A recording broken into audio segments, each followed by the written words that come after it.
The grand hall of the Galactic Conclave reeked of power and old blood. Captain Marcus Kane stood before 30 alien species, his Earth Defense Fleet uniform feeling like paper armor against predatory eyes that had witnessed the rise and fall of civilizations. "Remember," whispered Commander Sarah Chen, her knuckles white on her sidearm, "we're the prey here. Act like it." Earth had stumbled into faster-than-light travel 5 years ago, a cosmic infant taking its first steps into an arena where empires measured their age in millennia. Most delegates regarded humans with the mild curiosity reserved for laboratory specimens. The Krathir were different. Their delegation occupied the hall's darkest corner. Scaled bodies twice human height, 4 arms ending in claws that had never known peace.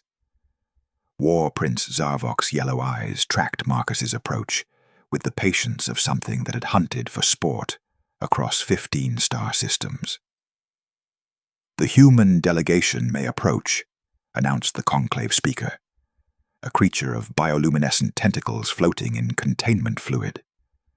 Marcus's prepared speech died in his throat as he met Zarvok's gaze. Those eyes held something ancient and hungry. "Honorable members," Marcus began, his voice steadier than his pulse, "Earth seeks peaceful cooperation." "Enough!" Zarvok's translator made his voice sound like grinding stone. "We've studied your species, Captain. Primitive primates who found technology in the ruins of their own wars. You're violent, fractured, weak." The hall fell silent. Even predator species shifted uncomfortably. "We've made mistakes," Marcus replied carefully, "but we've learned." "Learned?" Zarvok rose, his shadow swallowing Marcus whole. "Your history is written in the ashes of your own cities. You wage war over invisible lines, over ideas, over gods that don't answer. You are chaos wrapped in flesh." Marcus's jaw tightened. "Perhaps we should—" Zarvok moved with serpentine speed, closing the distance until Marcus could smell sulfur on his breath. Then, deliberately, the Krathir War Prince expelled thick green fluid directly into Marcus's face. The substance burned. Marcus wiped it away slowly, every instinct screaming violence, warfare, retaliation.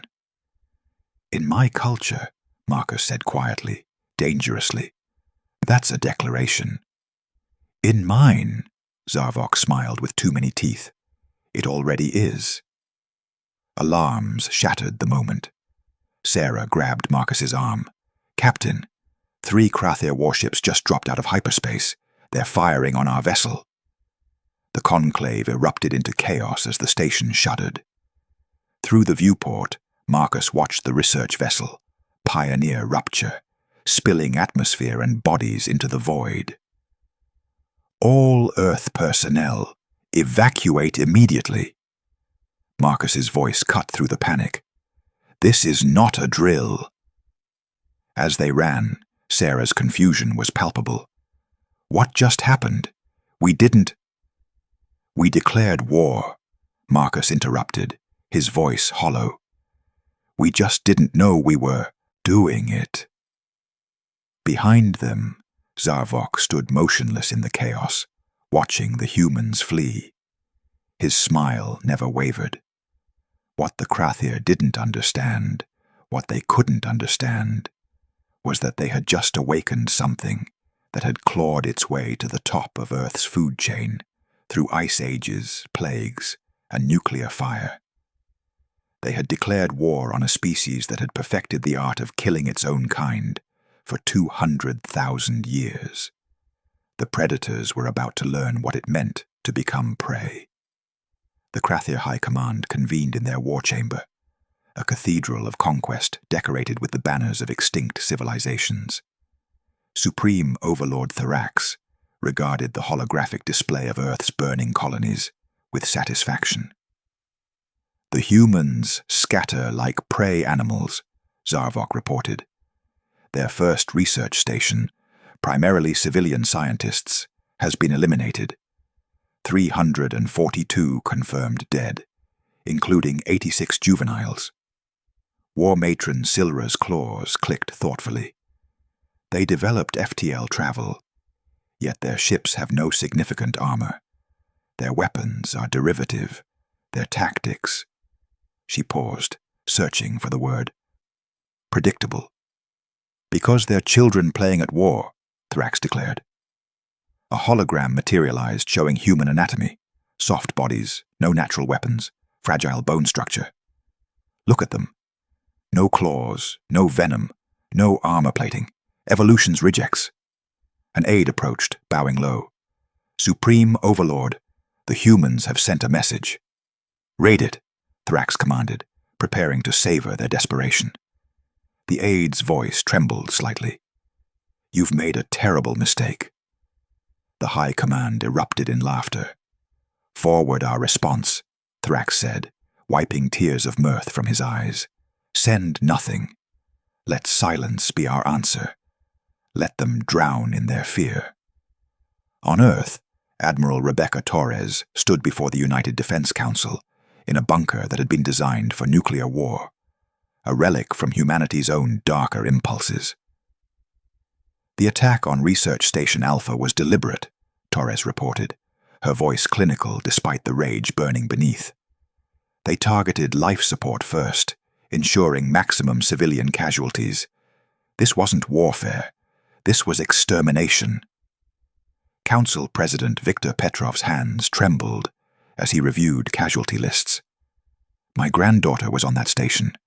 She was 12 years old, studying xenobiology. His voice cracked. She wanted to understand alien life. The silence that followed was absolute. What do we know about the Krathir? Petrov finally asked. Commander Sarah Chen stepped forward, her uniform still scorched from the escape. They control 15 star systems through military conquest. They've subjugated 8 species. Their empire is built on a simple philosophy. The strong devour the weak. Fleet strength, Torres asked. Estimated 800 warships. Advanced energy weapons, heavy armor, faster-than-light capability superior to ours. Sarah paused. By any conventional measure, we cannot win this war. Then we won't fight conventionally, Petrov said softly. He stood, and something in his posture made everyone in the room straighten. The Krathir think they understand violence because they practice it. But humans... He looked at each face in turn. We were born in it, forged by it. Every species they've conquered learned warfare from necessity. We learned it from each other. He pressed a button. Screens around the room flickered to life, showing classified projects, experimental weapons, systems that had been deemed too dangerous for use against human enemies. For the first time in history, Petrov continued, every nation on Earth stands united. Every border, every old grudge, every ancient hatred, gone, because the Krathir made one fatal error. He leaned forward, and his eyes held the same coldness that had once stared across no man's land, across nuclear standoffs, across every human battlefield since the first tribe picked up the first stone. They hurt our children. Admiral Torres nodded slowly. I recommend we activate Protocol Nightfall. Full mobilization. Total war. And the Geneva Conventions? Asked a delegate nervously. The rules of warfare? Torres's smile was predatory. Those were rules we made for fighting ourselves. The Krathir want to see what humanity looks like when the leash comes off. She looked at the casualty reports again, at the names of children who would never grow up. Let's show them. The vote was unanimous. Across Earth, in every city, every town, every settlement, the same message appeared. Protocol Nightfall. Activated all restrictions, lifted no mercy, no surrender, no forgiveness. 6 months into the war, Field Marshal Torgan of the Krathir Third Fleet reviewed casualty reports with growing unease. The numbers didn't make sense. "Explain this," he demanded of his intelligence officer. "The humans attacked Supply Depot 17 with a single destroyer. One ship. It destroyed 3 of our cruisers before being destroyed itself." "Yes, Marshal." "That's impossible. Our cruisers are superior in every way." The intelligence officer brought up tactical footage. "The human ship deployed what appeared to be debris, scrap metal, waste materials. When our vessels moved to intercept, the debris exploded. Not with conventional weapons, but with modified mining charges wired to our ship's energy signature." Torgan stared. "They turned garbage into weapons?" "That's not the most disturbing part, Marshal. The human crew knew it was a suicide mission. They volunteered. Their final transmission was—" He paused. "They were laughing." A chill ran down Torgan's spine. "Laughing?" Their exact words were, "3 for 1, not bad for a day's work." On the occupied world of Nexus Prime, Sergeant Elena Volkov had been behind enemy lines for 3 weeks. Her team of 12 operated on 2 hours of sleep per night, lived on nutrient paste, and moved like ghosts through territory the Krathia considered secure. "Target convoy, 6 vehicles, 28 hostiles," whispered Corporal James Liu through the comm. Elena checked her chrono. The Krathia changed patrol routes every 72 hours. But humans had learned something fascinating about their enemy. They were creatures of habit, bound by military doctrine and pride. They changed routes on schedule, never random, predictable. "On my mark," Elena breathed. What followed wasn't a battle.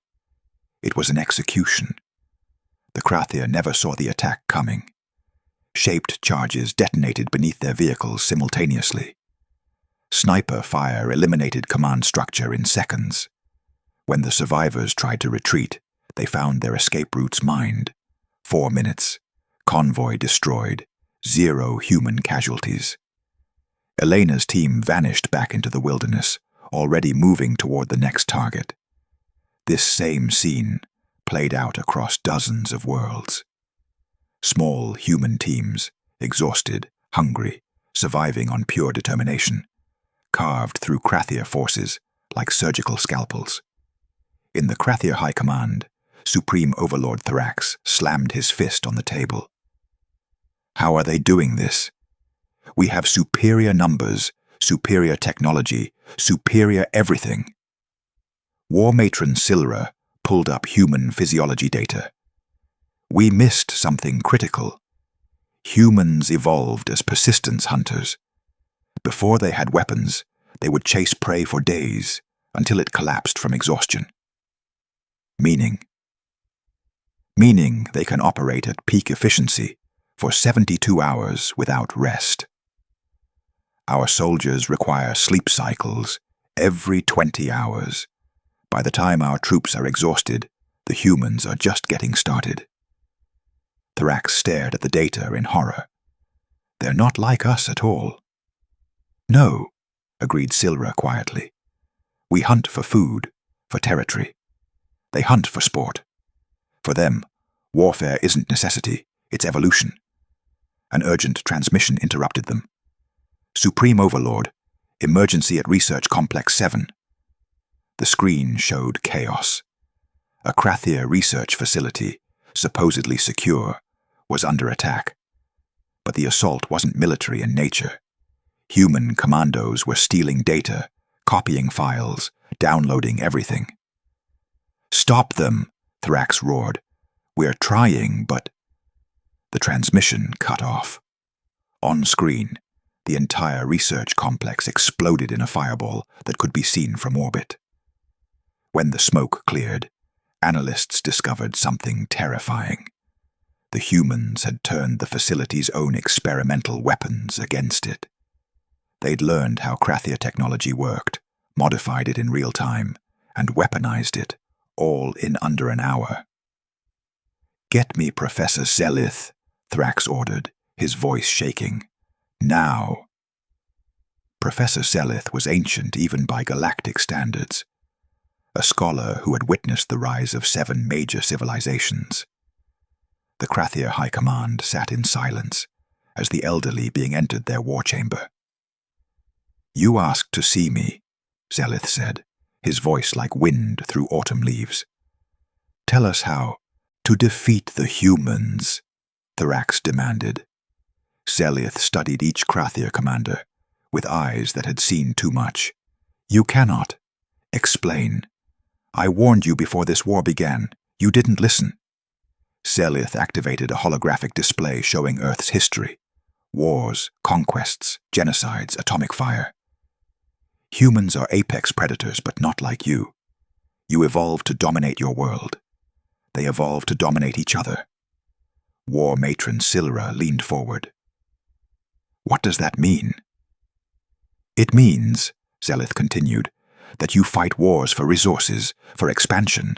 Humans fight wars for ideas, for revenge, for honor. They will gladly die for abstract concepts you can't even comprehend." Zarvok scoffed. "Sentiment makes them weak." "Does it?" Zelith showed footage of the human destroyer that traded itself for 3 Krathier cruisers. That crew chose death to protect others, not because they were ordered to. They volunteered. You call that weakness. I call it the most terrifying strength in the galaxy. He changed the display to show human resistance fighters on occupied worlds. Look at them. Outnumbered, outgunned, slowly starving. Yet they fight harder every day, because you made a fatal mistake. "What mistake?" Thrax whispered. "You killed their children."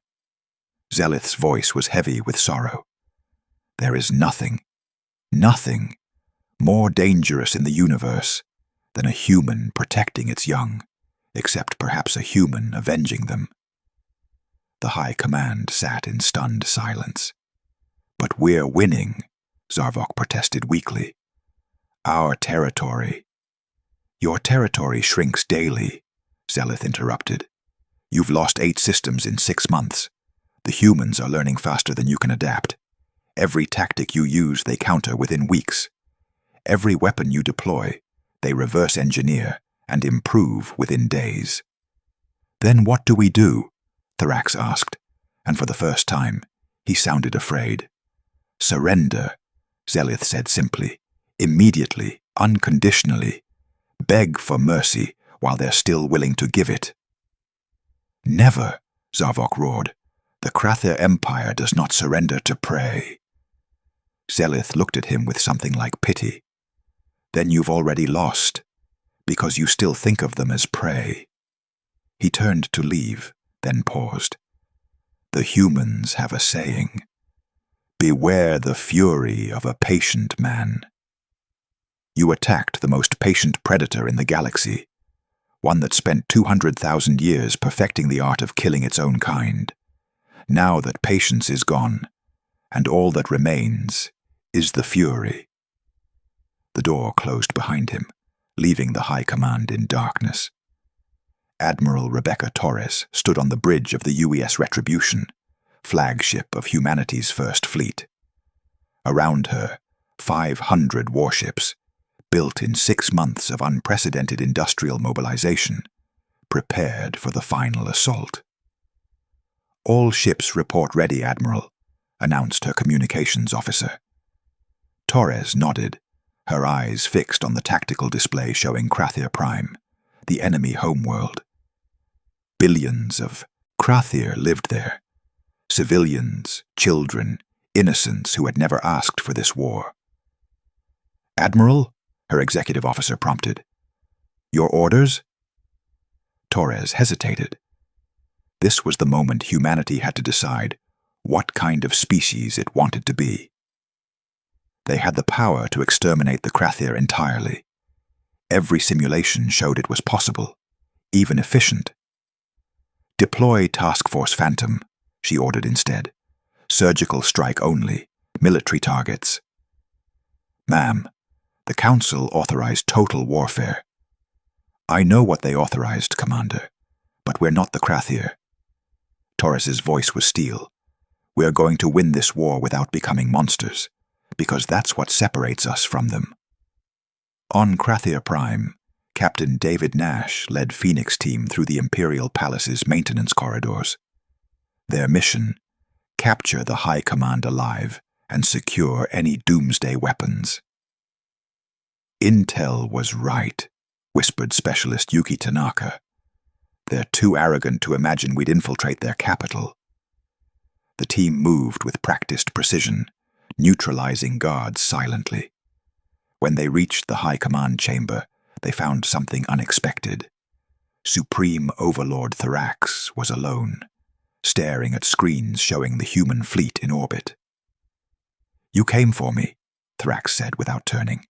Will you execute me, as I would have executed your leaders?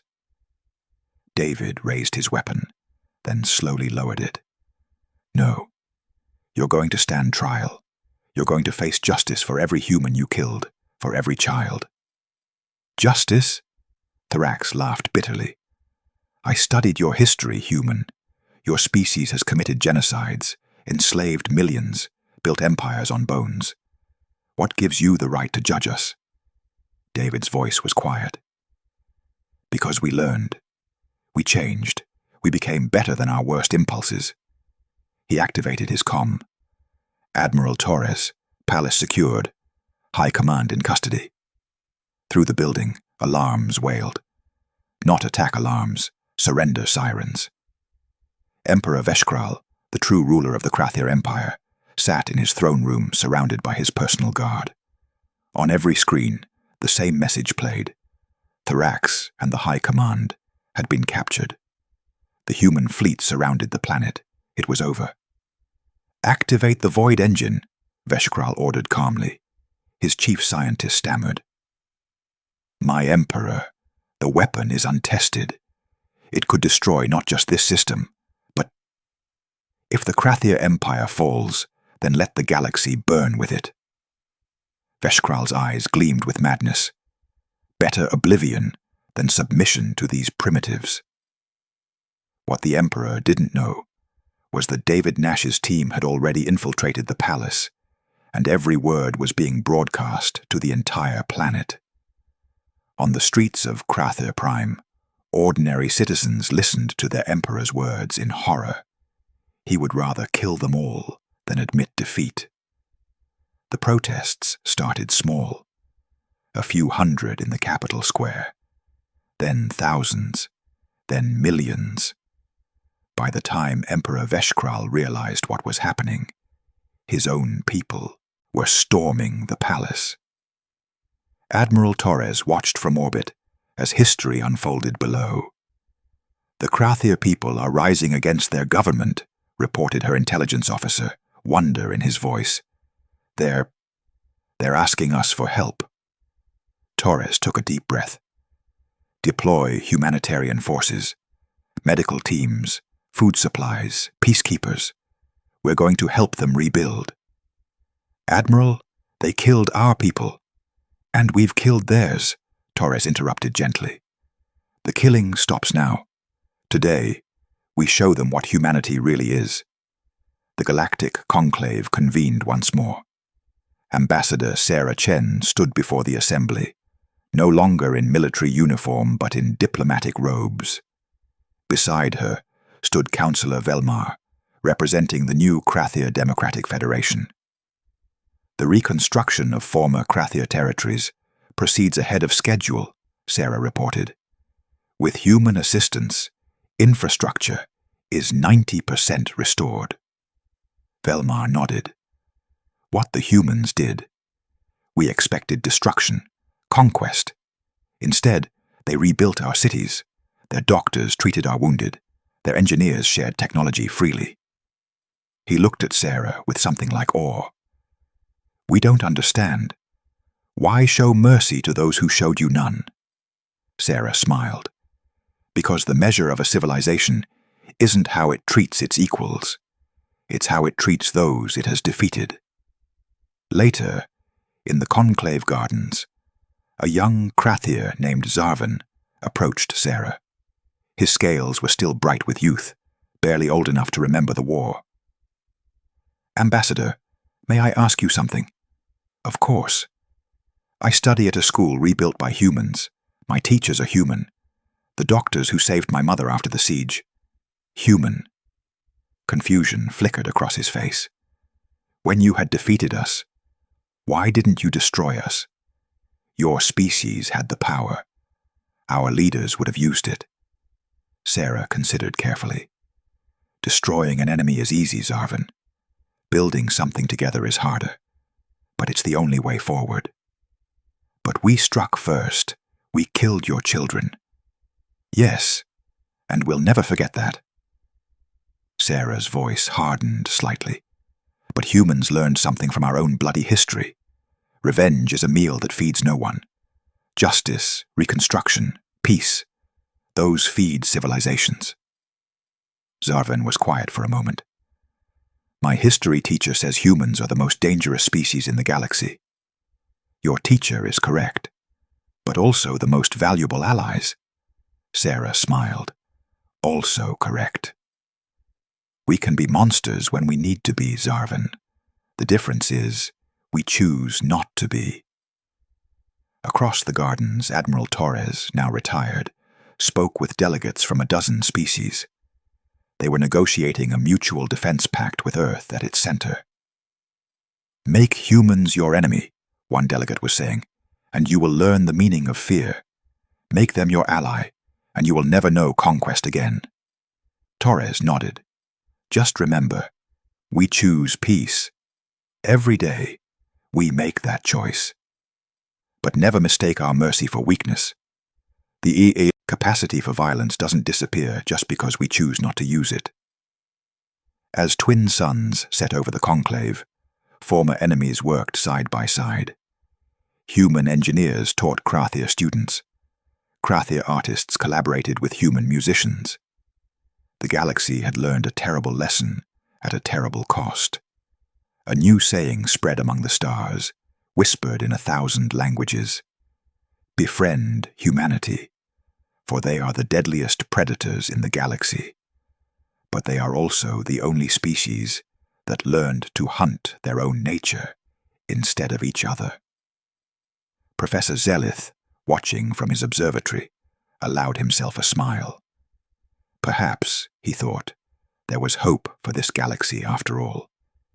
If even humans, the most violent, most dangerous species he'd ever studied, could learn to choose peace over vengeance, then perhaps others could too.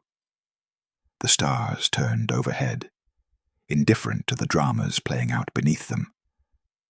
But in the dance of civilizations, something new had emerged. A species that had mastered the hardest skill of all, knowing when not to pull the trigger.